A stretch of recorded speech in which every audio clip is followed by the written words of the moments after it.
Welcome aboard, everyone, to Betting Weekly Live. It is Friday, the 16th of January. You're with Steve Wyss today and Nathan Joyce.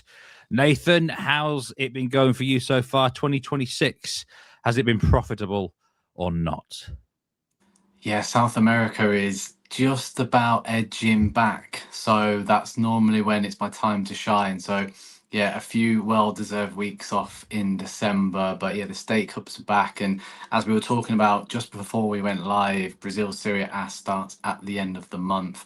So I'm absolutely buzzing. That's 2 or 3 months early. And then obviously we've got the World Cup to look forward to as well. So like straight into the action. So this is why I'm enjoying my time off now. But yeah, the State Cups are back. A really good opportunity to get into the South American betting, especially with certain teams or big teams just sending out their youth teams instead of like the main stars as well. So plenty of opportunities. And then, of course, Europe is firing as well. So there's almost too much choice at the moment. But we've got a good card today because normally I get stung with a few cards where there's a few teams and there's not too much to talk about. But that's not the case today. There's loads to dive into and quite a few talking points in the dugout as well, which I'm sure we'll get to at some point. Yeah, we've got a strong daily double lined up. We've got action from loads of different leagues in Europe today, kind of isolated standalone fixtures. And we're also going to preview the African Nations Cup final coming up this weekend. So we've got that to look forward to. I want to welcome everyone in. Rick Haley, good to see you. ZT, Ming Chung, Duncan Evans, Zorba the Geek as well, and Real Brandon King, of course. Good to see you. I know that X is down at the minute, certainly over here in the UK. So it's just those who are joining on YouTube, Twitch, and Facebook today. Peter Charkins, AC Milan did kind of fluke that win yesterday, didn't they? Cesc Fabregas was not too happy about the defeat, but you'd rather be lucky than good, perhaps. They'd rather be both. But humble Levadian, good to see you. X is back up now. That's typical, just as we're live and we're not tagged and all that sort of thing. But anyway, notable soccer winners and losers yesterday. Daily double fired, of course, yesterday. This was the winner for Will White, who came back with a bang. He was superb. Clean sweep of winners from Will White. He didn't actually touch the Augsburg Union Berlin game, but there was three significant winners on this fixture, all live in play. $25,000 on a first half goal, $25,000 on over 1.5 goals, and also nearly $20,000 on both teams score. Yes, there was a late equalizer from Union Berlin, which covered two of those bets. So that's the best part of 75,000 won on a game which only ended 1-1. So fair play there. Yeah. Also, a $12,000 winner on Como Milan over 1.5 first half goals at plus 225. So it was a pretty good day for all the big bets on the soccer front yesterday on the Bet River Sportsbook. Someone had $100 on Bologna live halftime money line at 12-1 against Hellas Verona as well. And that netted that particular bet at $1,200. Good to see some more of you in there. McTrowbridge as well, Jason Perlock, and Buelo Charles, of course. Great to see you. And it's been, I mentioned Will White there, but it's been an unbelievable week for the tennis guys. Well, not just this week, but last week as well. The latest is in the WTA outright futures market. They've got two players running for them here. Nigel gave out 50-1 on Cocciata, I think is how she's pronounced, on an exclusive Instagram pic, of course that was. And then Boko was given out as well by, I think that was Tim Tennis. And Boko, of course, they had a massive winner on her last year with Roy Giovanni on the WTA. So she certainly served the guys well. But there's so much content out there now for the Australian Open futures. Watch those shows. Seriously, these tennis guys are on absolute fire. I've never seen anything like it, Nathan. It's incredible stuff.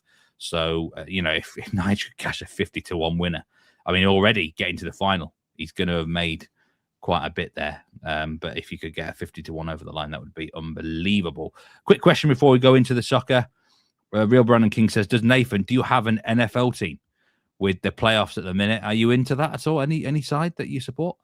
I am not into that. I don't think I've ever, I'm going to offend a lot of people here, but I don't think I've ever sat down and watched more than 2 or 3 minutes of American football in my life. So if somebody wants to assign me a team and turn it into a positive before people start throwing me hate, we can play that card instead. We see a lot of Yeah. Americans draw soccer teams out of the hat, don't we, here in the UK? So maybe we should do it the other way around.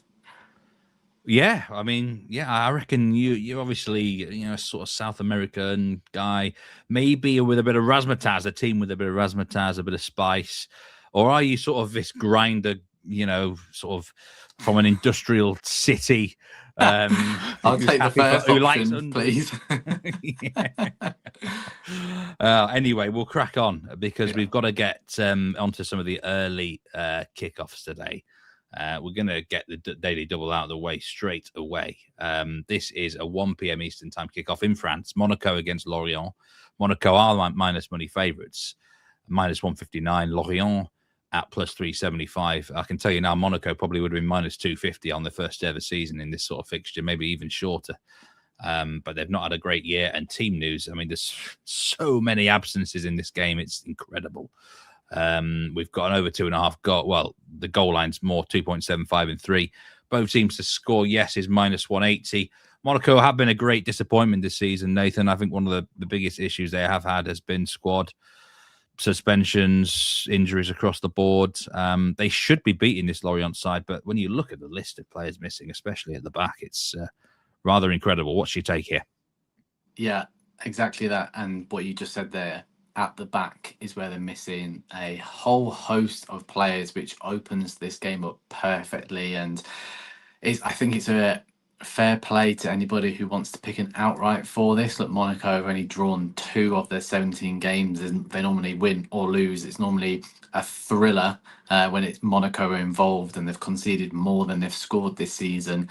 Now, they come into this game with 3 points out of the last 15, completely out of sorts, where Lorient are actually quite high on the form table, but away from home, they've been absolutely diabolical. They've lost, they picked up 3 points on the road, so this is potentially why Monaco are odds on, but would I want to take that price? Probably not.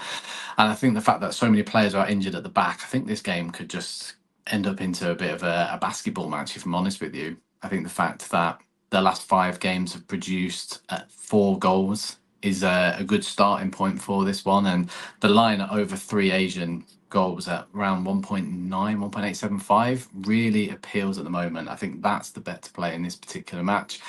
Can't trust Monaco defensively. Lorient are shocking on the road. I'm not sure who's going to be between the sticks for the hosts as well, which makes it interesting.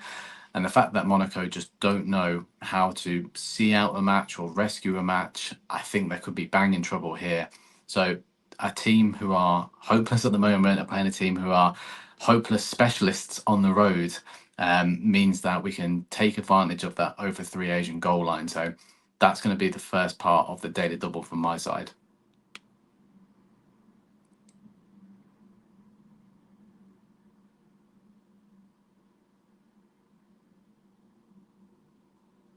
And I think we have lost Steve.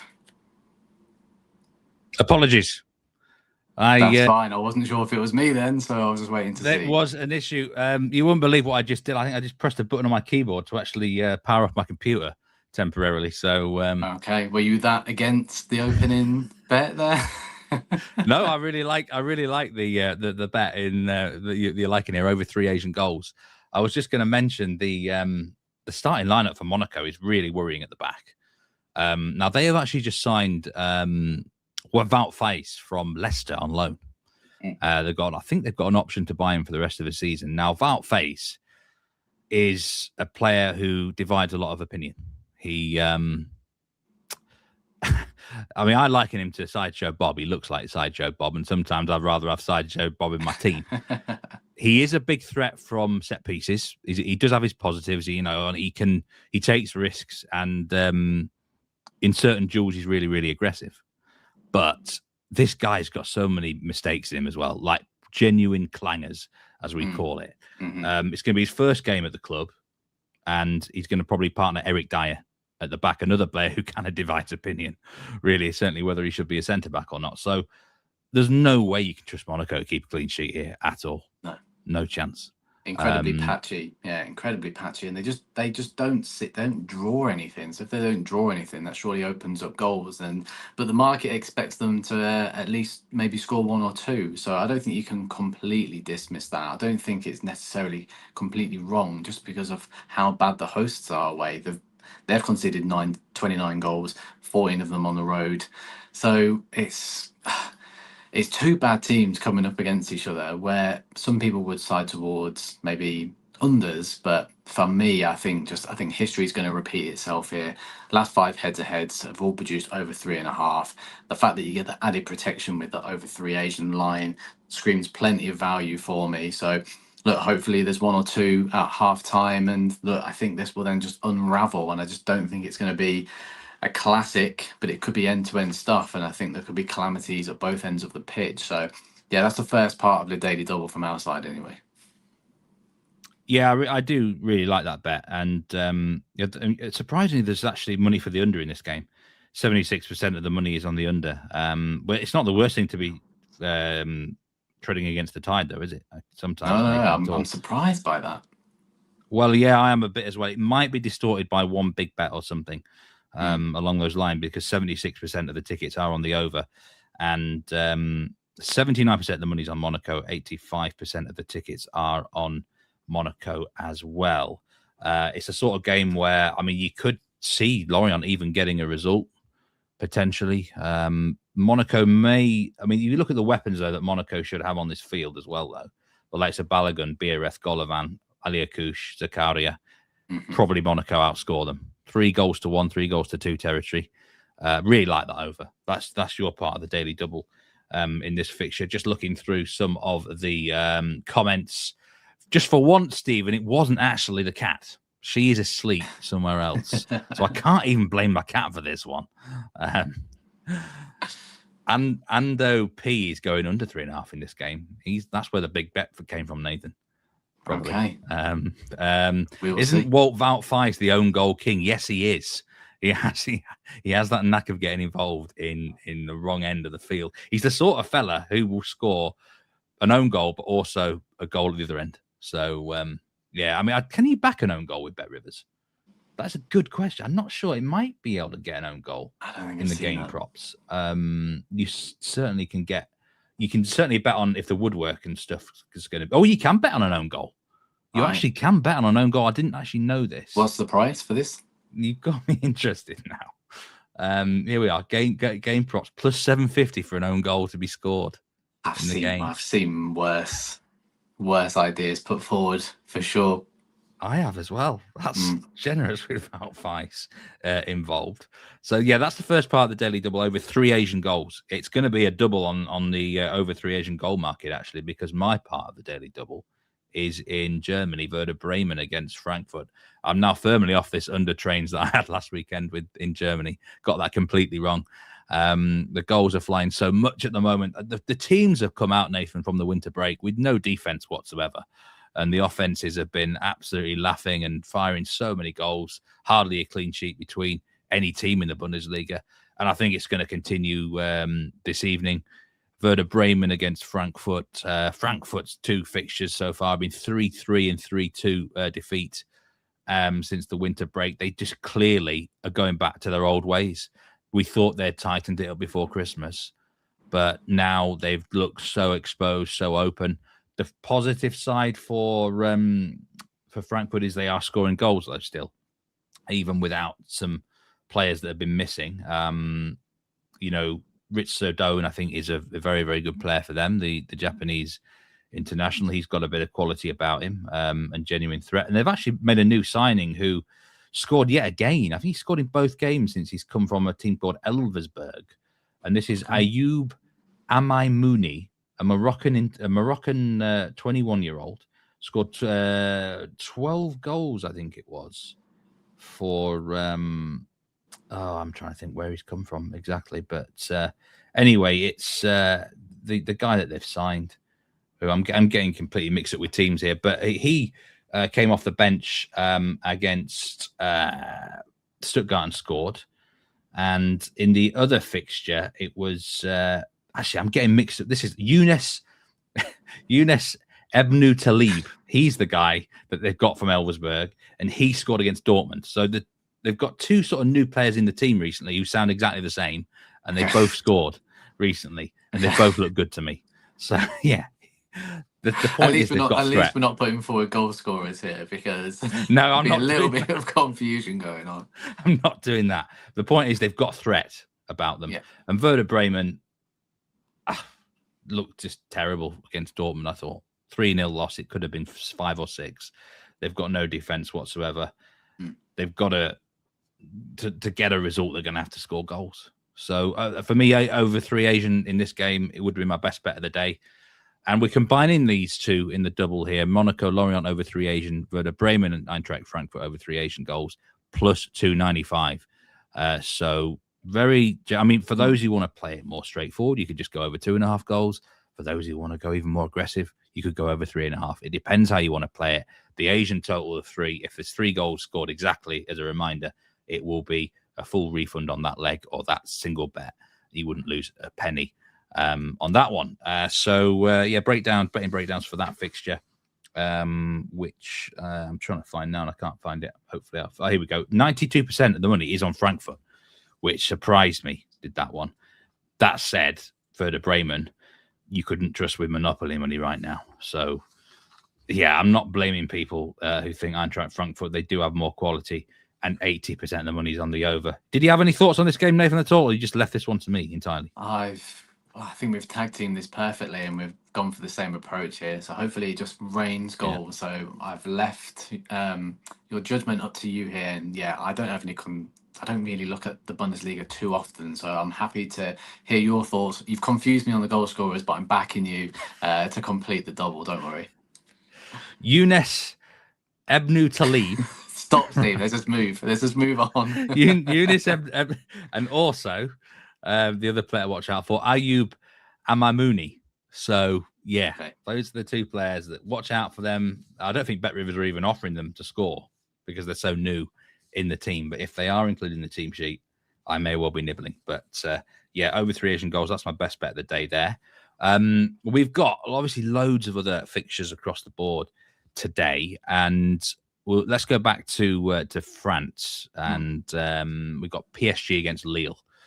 PSG are minus 375 favourites to win this game. Lille plus 800 and the tie plus 500. One of the biggest stories of the year so far is that PSG eliminated from the Coupe de France by their neighbours Paris FC, who were about a 16-1 shot in 90 minutes. PSG have not been convincing since the resumption of the season. Only just beat Paris FC in the Ligue. Were very lucky to win the Super Cup against Marseille.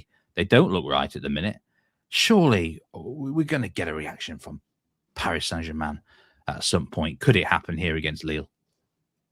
I think so. I think they'll be out for blood after that cup upset. I think you could play that match another 100 times and the outcome wouldn't happen more than once or twice. But I think that makes this price a little bit more appealing. And I know it's a short price, but I think the minus 1.5 Asian handicap line here for PSG's favour makes a lot of sense. Ultra strong at home. Yes, that cup upset midweek, but I think they will just bounce back from that. I think the people looking at this being 2nd versus 4th here. Lille with the 3rd best away record in the league. As you said here, PSG potentially slow out the traps in 2026. However, almost flawless at home in the league. Yes, Lille have the 3rd best away record, but they've conceded 14 in 8 games on the road. So they just don't seem to get clean sheets, whereas PSG have only conceded 4 in 8 home games this season.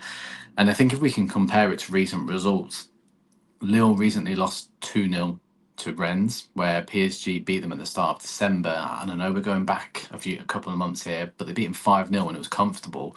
So if you start looking at mirrored teams as to who these oppositions have played against each other, PSG come out on top massively. And I think that extra incentive there, because of that cup upset and because the league's not completely going their way, as it always seems to do in terms of there's actually a bit more of a title race for once. I think this is where PSG make a real statement here. So yes, the price is sure, but I think the fact if they'd beaten Paris midweek, this price would probably be half of what it is. So the bookmakers are dangling a carrot here, but I think it's a one which is worth taking. And I think that -1.5 line, I don't think Lille have been all that good defensively on their travels. So I think someone like PSG, who probably will keep a clean sheet here, or I just can't see them being rolled over again or delivering another substandard performance. We don't see it often, that many times in a row either. So it looks convincing to me. I'm sold. Maybe we'll see if I've took this the complete wrong way, because I know a few people will be interested on the visitors on the Asian handicap the other way. But I think this is going to be a statement from PSG, and I think they can get back on top. And just not convinced about Lille on the road. And that Rennes match really sort of stands out to me with the 5-0, 2-0 contrast. So I think PSG 2 goals or more. That's the best outcome or the best bet from this match, in my opinion, anyway.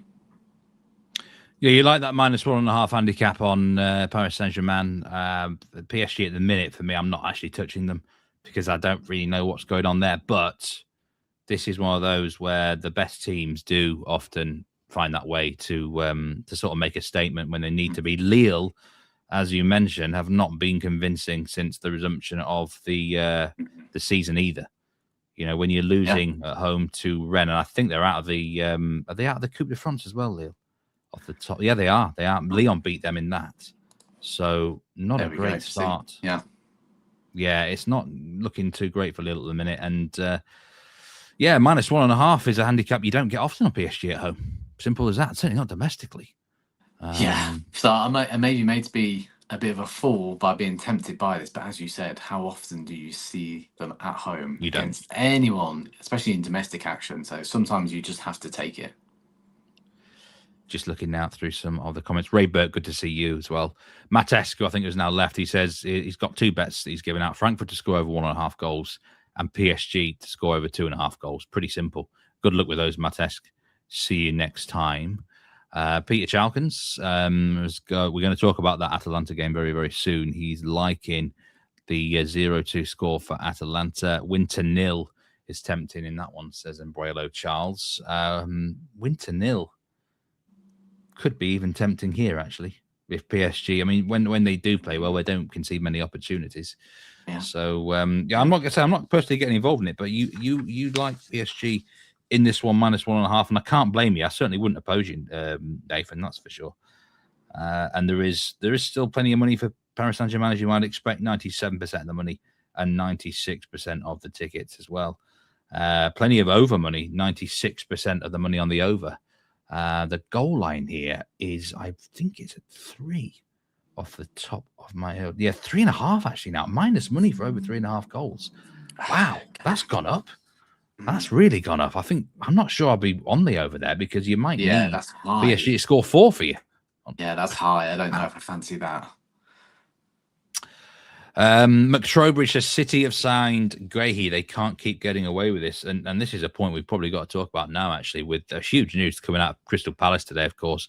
Oliver Glasner has said that he will leave the club at the end of the season. And he confirmed that Man City are pretty much 99% signing Mark Gahey. Final arrangements to be discussed and stuff like that, but he's not in the squad for the match against Sunderland tomorrow. I mean, this Crystal Palace, when they won the FA Cup, things were looking so rosy, so good.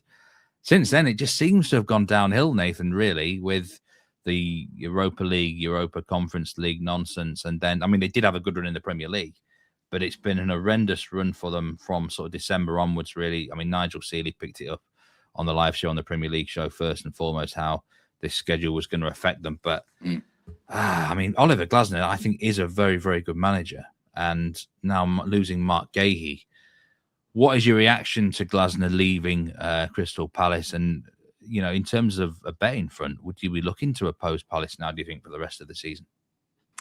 It's really interesting. I can't put my finger on the last time a manager announced in January in the Premier League that they were going to be leaving at the end of the season. It's normally when someone's set to retire. It's odd timing. Jurgen Klopp?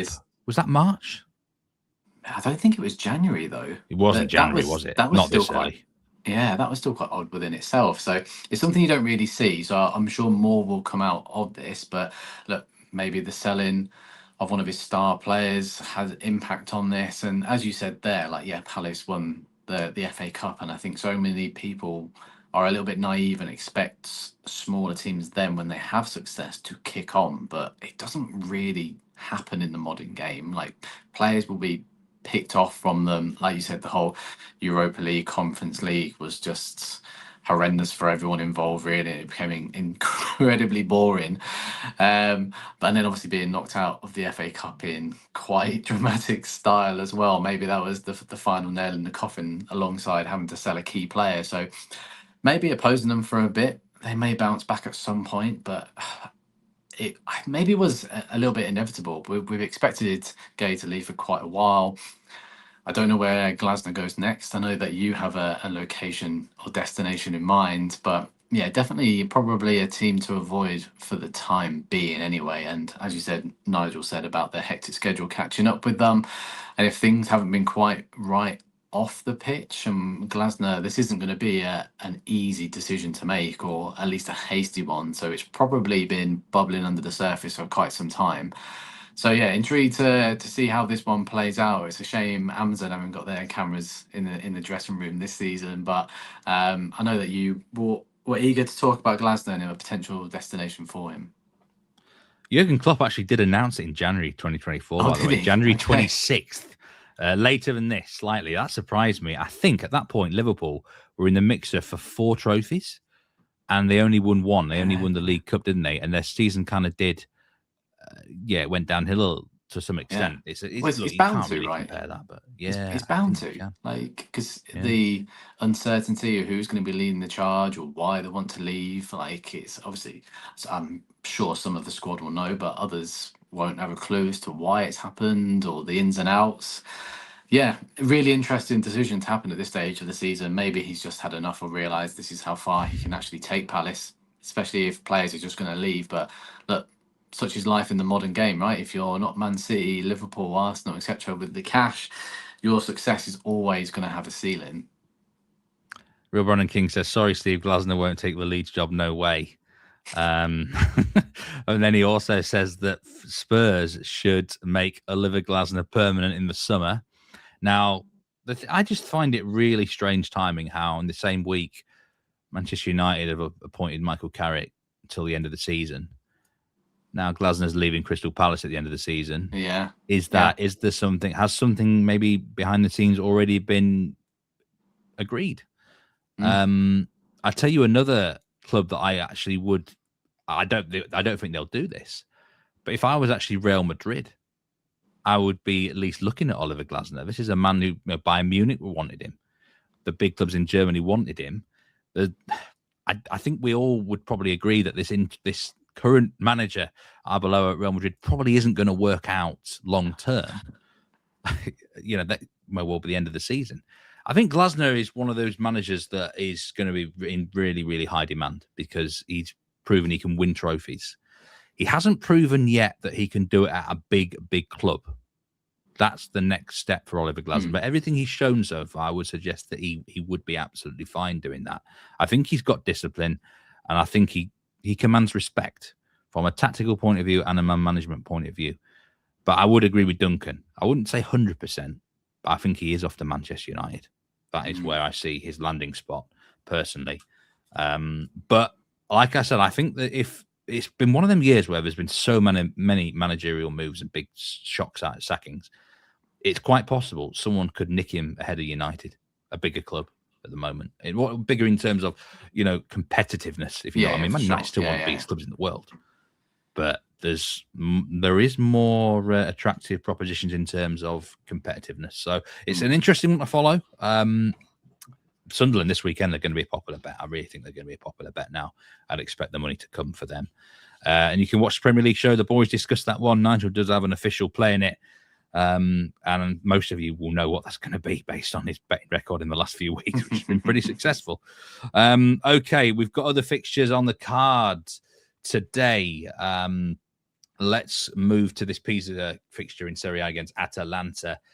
Minus 200 favourites here. Atalanta, sneaky team actually recently. They've been getting the job, getting the results done. Pisa, it's been such a tough campaign for the newly promoted team. Just one win in 20. They've drawn a lot of games and they're not out of the relegation battle by all means, but quite a limited team here. Atalanta are up to 7th in the table and they've won 4 of the last 5. They're in good form. You've got an angle here. I actually really like this angle as well. I think we're pretty much on the same hymn sheet. Nathan, tell us what your angle is. Yeah, in the comments, can't remember who said it, but the win to nil angle, I get it, but I actually think there's a bit more juice in Atalanta and under 3.5 goals here. Inter, Juventus, Como have all gone to Pisa and won, but all won with 3 goals or less. And I think it's really important to point out that Atalanta have obviously got a Champions League game in 4 days after this, where if they obviously they'll want to get 3 points there. So will it be a case of if they sneak into a 2-goal lead, will they still be all guns blazing, trying to boost their goal difference? Arguably not, because they've only scored 6 in the last 5, but they won 4 of those, and the only goal they've conceded in the last 5 has come against Inter Milan. So Pisa at home, they've scored 1 goal. They've lost 6 out of their 10. Not obviously the best side in the league here, and look like they're on the way back down here, but I think a lot of people may get sucked into backing the overs here just because it is Atalanta and it's a team at the bottom. But the fact that Inter, Juventus have gone there and won 2-0, I think Atalanta will repeat that. So yeah, the win to nil angle is pretty decent, but the under 3.5 gives you, I think, that added level of protection. Sometimes you just never know in a win to nil. I've clearly been stung too many times in the past to follow suit with that one, but the fact that it's a trend that has followed when the big teams have gone away to Pisa, and as I said, Champions League next week for Atalanta. So if they sail into a comfortable 2-0 lead at any point, will any of the big players be pulled?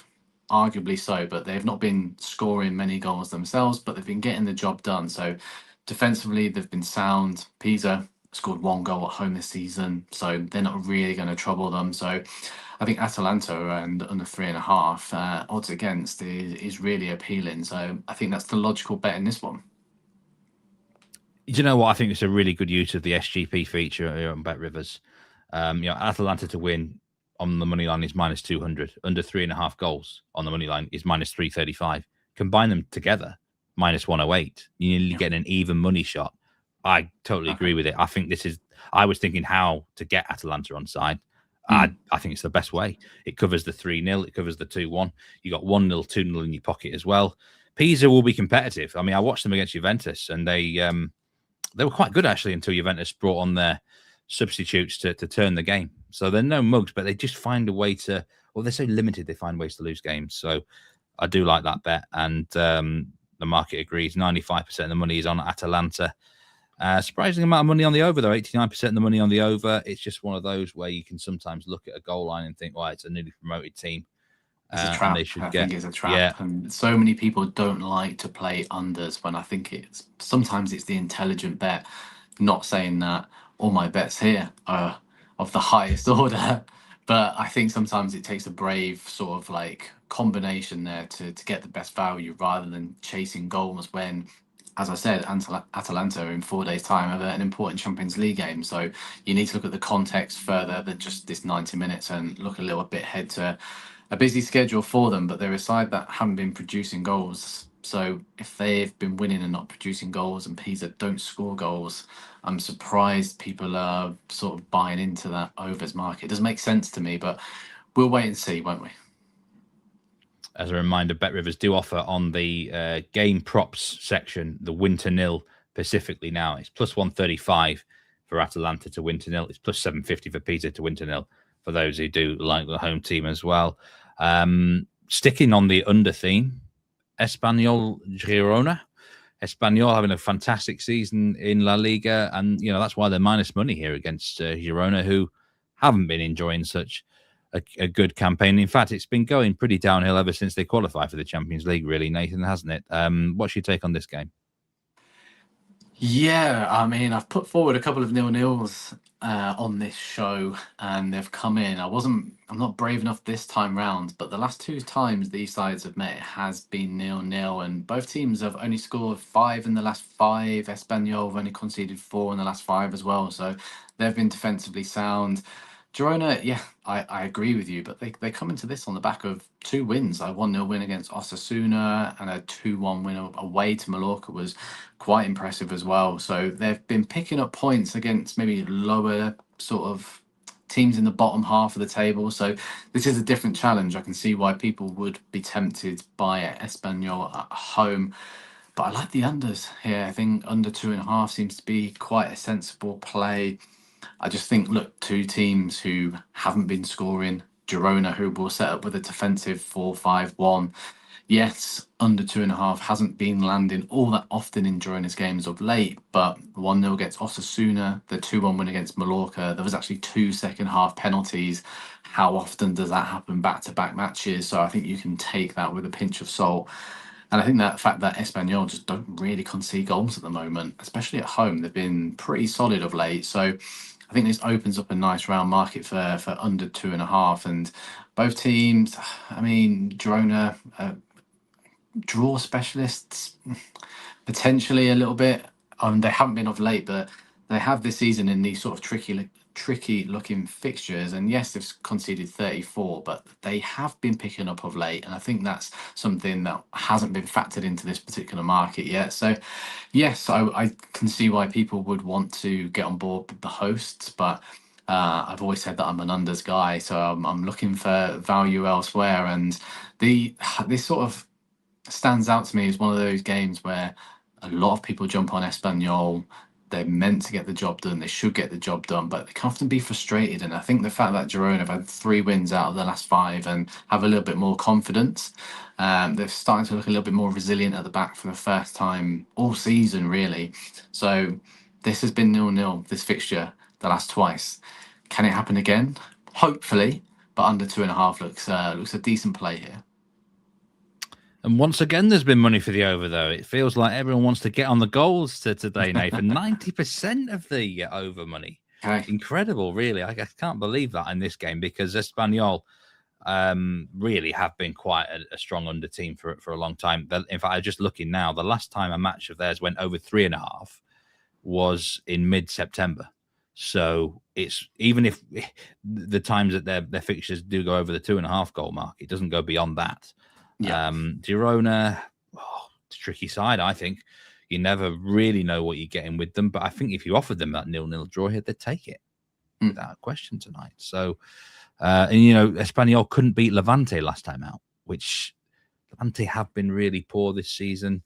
Under 2.5 goals, minus 137 now is Nathan's suggestion bet for the game. There has been 92% of the money on Espanyol on the money line for this fixture. Right, I'm just looking through some other comments now. A guy called A says, and we know he's a Palace fan, he doesn't think the counter-attacking style would work at Real Madrid. Possibly not the style. I think the man management style might work, though, with Glasner there, and maybe he could adapt his tactic. Luke Littler's been beaten in Bahrain darts. That's got to be a rarity. 6-2. I bet that would have been a big odds on that one for Gerwin Price. Who's he gone out to? Gerwin Price, the Iceman, has beaten him. Wow, and he scraped through yesterday against a local player as well, I think, or a Philippine player, I can't remember, but still, he was like 10 on and just got through. So, wow, that's interesting. That is a bit of a surprise, actually, I must say. I'm just looking to see if you can stream that. Yeah, you can. You can stream the Bahrain Darts Masters on the BetRivers app or betrivers.com. Love it. So maybe that would have been a bit of a bad one for some of the bettors. I'm not sure. Maybe in parlays and stuff like that. There's loads of live streams today, actually. You can watch that Espanyol game. You can watch the Pisa game. You can watch the 2 French games on the BetRivers app, along with several other fixtures. Portuguese League, Belgian Pro League, Club Brugge are on. ATP tennis, Adelaide and Auckland, and WTA, Adelaide and Hobart as well. Loads to watch, including Middlesbrough away at West Brom in the English Championship, which I've got a graphic for here. West Brom, it's a real pick'em game, this, actually. Of course, they've changed their manager, West Brom. I think they've underachieved quite a lot. They've been a bit unlucky. Middlesbrough Of course, lost Rob Edwards and gained Kim Hellberg earlier this season. And I mean, I like Hellberg as a boss, and I'm absolutely stunned that over 2.5 goals is plus money, to be honest here, Nathan. I mean, Kim Hellberg, I've mentioned Hellberg before. I've seen him for years. He ideally loves to attack. And I know Middlesbrough had a bunch of unders around Christmas, but I put that down to the schedule. This is not a manager used to playing every 2 or 3 days. He's used to having a week off, and that's what he's had since the start of January. 4-0 win against Southampton last time out. Really good win, that one. And then the 3-1 defeat against Fulham in the Cup. This is not such a hectic schedule period now for the Championship teams yet. He's had a whole week to prepare. And, you know, West Brom side who don't do clean sheets. It's as simple as that. Just one clean sheet since the start of November for them. So, it's for me over 2.5 goals at even money. It would be certainly one of my top 3 bets of the day in this instance. There is that new manager, losing the manager syndrome with West Brom, which can maybe, you just hope they don't sort of bunker in and try and keep a clean sheet. But usually when there's been that change at the top of the head coaching system, players are eager to prove a point or want to show something to the fans. But the Middlesbrough angle, I'm convinced if you bet on over 2.5 goals in Middlesbrough games for the rest of the season, you will be in profit if you just do it blind, based on what the manager I've seen for many years. So I forgot to ask Sean Calvert, actually, because he's a West Brom fan. I forgot to ask Sean today what his thoughts on proceedings are there at the Baggies. Anything on this, Nathan? You're not really a Championship follower, are you, as such? I'm going to say the same statement I've said to you before. If you gave me a free bet, I still wouldn't know what I was doing. So yeah, it's been a long time since I can't keep on top of everything, and the Championship has taken that sacrifice. Yeah, the new boss, of course, has come in from Minnesota United. Eric Ramsey, interesting signing from MLS. Done well out there, hasn't he, with the Loons, I believe their nickname is, in MLS. So I actually hope it really works out for him, because I think there is some really talented managers, head coaches over there in MLS who don't get the right. They don't get given enough time. They get the wrong end of the stick. Wilfred Nancy at Celtic, I think, probably was just the wrong fit, but it doesn't mean he's a bad boss. So I really hope he's young. You know, I think he's 34, 35. I hope it works out for him at West Brom. And I think the sacking was a bit harsh. Ryan Mason, I don't think was that bad there. I think just a lot of chances missed. But let's see how Eric Ramsey gets on. And I think 2 modern young managers against each other here are going to produce a good match at the Hawthorns. So that is the matches today in Europe. Across the board at the weekend, we've got the African Nations Cup final, Senegal against Morocco. Now, I do actually have a ticket riding here on Senegal on a futures to win the tournament. I have been paid out because I was on the each way to reach the final. And if I did only have a simple winner's ticket on Senegal, I think I would be looking to hedge, to be honest with you, Nathan, because it's not the final I wanted. I would have preferred anyone else apart from Morocco. Senegal plus 245, Morocco plus 135, the tie plus 190. I can't argue with these odds because Morocco are obviously the home team. I actually think there's not much between them. If they played neutrally, I would probably have it as a pick 'em. So, in fact, I think Senegal are slightly the better side, actually. But, you know, this home advantage is massive, really, Nathan. And let us know, how do you think this tournament's going? Who is going to lift this trophy? What are the best bets for the final? Yeah, I mean, Senegal have been excellent, but getting to the final in that win against Egypt, it's come at a price, hasn't it? Because Koulibaly won't be there. He was going to be suspended anyway, but he's come off injured. That's a huge loss for Senegal. And Habib Diarra is also set to miss out from suspension as well. So 2 massive players out for Senegal. So the game was already in favour of Morocco, who were incredibly short favourites to win this tournament anyway. They've justified that. They've been flawless. Both nations have been flawless, I feel like. But as always in a final, I feel like it's going to be a little bit cagey. only one of Morocco's goals have gone over 2.5, which came against Zambia in the group stage. Senegal, apart from that one little moment against Sudan in the knockout stages, they've largely controlled their matches. But what I think is so interesting is, yes, those players are out, and I think Koulibaly's leadership lacking from the dressing room will be a massive factor as well. The fact that the last three times Senegal have got to the finals in 2002, 2019, 2021, they haven't scored. So will that burden be on them as well? And I just think Morocco have just a class act. Yes, they've had the home advantage, but I mean, the fact that Brahim Diaz and El Kaabi have, well, they've scored 8 of their 9 goals, but they've been unstoppable. How you stop both of those within the 90 minutes would be really interesting, especially without those 2 key players, as I've mentioned. So I can't look past Morocco to lift the trophy, but I think combining it with under 3 goals pays off around 7 to 5, 2.4. I think that's a really strong angle for this. I think Morocco will get the job done, but to lift the trophy is probably a better angle in a final, especially an AFCON final where a lot of them don't really go overs from trends over recent years. So I think the fact that Senegal, maybe they've got the hoodoo over them, but I think the fact that Koulibaly out injured, Diarra is suspended, makes them a little bit weaker. And look, Morocco have just been fantastic throughout this tournament. And as you said there, you're on Senegal, but the one nation you didn't want them to face is the hosts, and it's the hosts that they face. So if Koulibaly was in, if Diarra was in, it would be a really tricky one here. But I do like that angle. But I also like the 0-0 at half time. I think that could be an interesting angle as well, around 11 to 8. I think, look, I just think no one's going to show their hand too early in this match. And I think if anything's going to play out, it'll play out in that second half or extra time, potentially penalties. So, look, half time 0-0. I know it's not been an AFCON of 0-0s, but in a final, I think the way in which trends have gone with Senegal in the past as well, it catches the eye. And I think it's a really enticing price, considering the draw at half time is just below evens. So you can get plenty more value with the 0-0 correct score instead. I think that's worth a tiny play. But the main play here is Morocco. Look, the bookmakers knew they were the clear favourites all along. And I think they're going to justify that. But I think the theme away from our daily double has been unders today, and I think throwing in under 3 goals here could be a really clever angle, because I just don't think that this game is going to burst into life. Well, I think if Morocco edge ahead here, they know how to sit on the lead, and they know how to defend, and I think they can hold Senegal at arm's length. Gratcher says he's not convinced about Morocco up front. Real Brennan King, I know you followed me in on Senegal. It's one of those, if you can get an opportunity in play to get a decent hedge, I would take it.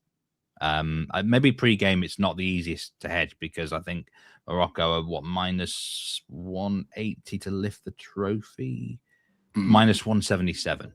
But if there is, say, Senegal go ahead, or it stays level for a bit, I would look at it, because I just got a gut feeling Morocco will win this trophy somehow, whether it's extra time, penalties, that sort of thing. I hope I'm kind of wrong. I mean, one thing that Senegal do have in their favour, they have won one of these African nations in recent years. Morocco are under a lot of pressure for that sort of thing. But it's the one nation I didn't want in the final. My dream final was Senegal, Algeria, but Nigeria saw them off. And then I thought Nigeria was going to offer a lot more against Morocco. They just offered nothing. Yeah. And they shut them down. That's a big offense to shut down. If they're shutting down the Nigerian offense, they probably are going to limit the Senegal offense as well, based on that. But pressure, there's a lot of stuff going on. Humble Avadian says Morocco in extra time for maximum drama. Extra time would not at all surprise me in this game. The 0-0 halftime is at plus 130. This doesn't look anything wrong with that. And to be fair, if I'm putting my neutral hat on again, the under 3.5 goals and Morocco to lift the trophy is pretty hard to argue with as well in that one, Nathan. We're looking at probably a tight final, not much in it, and the unders may well be the option. There is also a third place game. It doesn't get the most grand of graphics, does it, this one? I think that's great. I love it. Egypt plus 260, Nigeria plus 118, the tie plus 10. No one wants to be in these games. I don't think there's any need for these sort of games now, apart from maybe in a World Cup. But I mean, by the way, how on earth is Koulibaly suspended for the final for Senegal? What competition allows that to happen unless you get a red card direct? I think that the rules are daft. And anyway, this third place playoff, is anyone going to be that bothered here? Really, is my question, Nathan. I struggle to bet on these. Full stop. Nigeria certainly have the offense, but are players now going to be thinking, I want to get rested?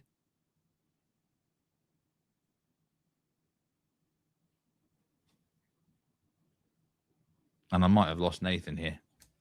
I lost him earlier, and I might have lost him here. So we might have to call it. That's what happens when you get the third place game.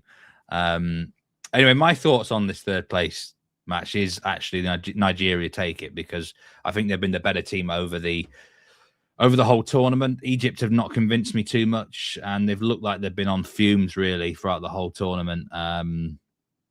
Nigeria plus money may well be the side. They always just seem a more happier bunch, a more sort of free spirit sort of bunch, and that may well be the one to side with here. And Humble Avadim does make a good point that the bench is stronger as well. They can bring players in. There's bonuses to be won. I mean, that is something to consider as well. Bonuses are out there for all 4 teams remaining in this competition. Gratza says Osman has seemed super angry all tournament. Just wait on Egypt scoring. And if Osman is playing, I'll be on him to get carded.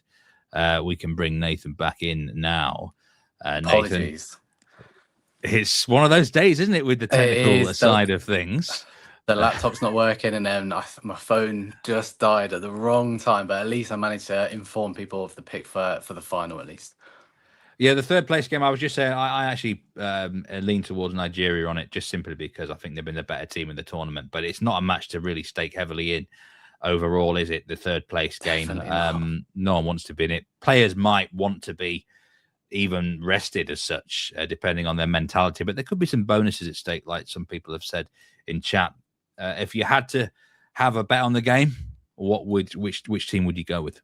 I think I'd stick with that 0-0 at half time. I'm sorry, you probably don't get as juicy a price as you do in the final itself. But look, Steve, we always talk about motivation, don't we? And I just think it's going to be lacking. Does anybody want the wooden spoon? I know people are talking about bonuses, but I think at this point, like, the players won't necessarily care about that. It's not bonuses as if like they're playing in the Premier League and stuff. Like the tournament's almost, well, it's done, isn't it, for them? So I don't think they're going to be too bothered about that. So I think anyway, you can get on the unders again, key theme from today. But 0-0 half time, maybe there could be a double there for people who are interested. If people want to get involved with that, that could be quite a juicy combination. Yeah, these third place games can be tame as a teddy bear sometimes. And halftime 0-0 is plus 165. So that's quite juicy for those who like that. I quite like that angle, actually. Yeah, the more I think about it, the more this probably will be on an unders train. First team that scores probably wins as well. It's like, can you really be bothered to fight back in a third place game? But it is the African nation, so there is national pride at stake. Well, that will conclude it for today. As a reminder, there's so much content on the channel right now. You can watch the tennis Australian Open previews, futures, but we've also got match previews coming up as well. Premier League shows out. Extra Time will be released today. Later on, you've got Betting Weekly Live PM with Doug and Mike. This is a huge weekend in the NFL with championship matches and stuff like that. They're going to go through the card, I'd imagine, like they did last week with the best bets and stuff. So do catch them at 4 p.m. Eastern time. A reminder of our daily double today, and we've been mentioning a lot of unders today, but the daily double does revolve around goals. As it was right at the top of the show. For some of you might have missed this, but a Bremen against Eintracht Frankfurt over 3 Asian goals, and Monaco Lorient over 3 Asian goals plus 295. The Monaco match kicks off in about an hour's time. So, you got to get on that relatively quickly. We might even have lineups actually for that game, which I will try and find if there is a lineup right now. Does Valfi start? Maybe in a little bit, maybe about 10 minutes or so. No, don't think we've got it yet. No, they're a bit slow in France normally on these. It's not like some other leagues. Real Brandon King, I would love to see you guest star on the PM show when the Ravens select their next coach. I think I'd be too emotional. to be for that sort of thing, Real Brandon King. I'm not sure I'll be able to keep my composure. So we'll leave it to the experts, and I would be almost too biased, I think, in that sort of thing. Nathan, it was a great pleasure. We got through this one. There was a few technical issues, so apologies for those who were watching, and also those who regularly watch on X, of course. I'm not sure you've been able to get us today, but Nathan, it was a great pleasure as always. Some great angles there, and let's hope for a really good day and also a great weekend cashing winners. Yeah, absolutely. Yeah, apologies to those whilst I've been running around from laptop to phone to charger, but hopefully they'll be rewarded. And yeah, that daily double looks really enticing. So hopefully range goals and then all the others are boring 0-0 fests to cash in on those as well. Well, thank you everyone who joined in live or on demand. Put your comments in, put your best bets in for today and the weekend, and catch the PM crew later, along with all the other content. You're not going to be without content this weekend, that is for sure, from it, because we win. Gamble responsibly, take care, cash winners. I'll see you next week on Betting Weekly Live. Take care, everyone. Goodbye.